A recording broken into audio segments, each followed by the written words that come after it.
Yuda yang pertanyakan kompetensi Deddy Mulyadi punguti sampah akhirnya buka suara, "Saya panik." Mahasiswa yang sempat berdebat dan pertanyakan kompetensi anggota DPR RI Deddy Mulyadi memungut sampah di Pasar Rebo Purwakarta akhirnya buka suara. Mahasiswa yang bernama Yuda tersebut mengakui saat itu dirinya panik. Hal itu dituliskan sang mahasiswa di akun Facebook Yuda Dawami Abdas. Sosok Yuda sendiri jadi viral setelah memprotes Kang Deddy yang sedang membersihkan sampah di Pasar Rebo Purwakarta, Jawa Barat.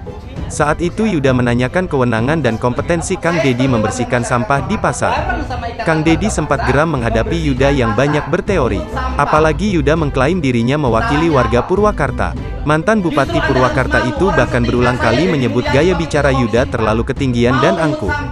"Anda gak punya malu, Anda jangan ketinggian ngomong," ujar Deddy saat itu dikutip dari YouTube Kang Deddy Mulyadi Channel.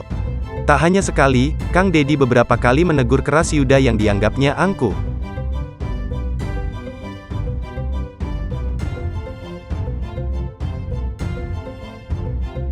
Iya, lagunya udah kayak menteri. Kalau menteri itu kan Gitu loh. Lagunya udah kayak menteri Anda. Akhirnya nggak hambat kan kebersihan. Kita lagi bersih-bersih, Anda datang ganggu. Akan mau ikut terjun kebersihin. Anda mau bersih-bersih dengan saya? Ayo. Ayo kumpulin mahasiswa. Kumpulin mahasiswa STIE, bersih-bersih dengan saya. Anda tahu nggak STIE di situ? Tukang dagang di depan dalam setiap minggu dibiarkan. jadi begini kan. Apalagi begini apalagi. Kita ini kan bukan persoalan terkait tentang sampah. Terus Artinya di sini ada perelokasian pedagang kaki lima yang memang kan tidak sesuai aturan kan begitu Pak. Terus artinya gini. sebentar dulu, jangan loncat-loncat. Enggak, artinya kita tidak bahas sampah. Jangan lupa subscribe, share, komen, dan like ya.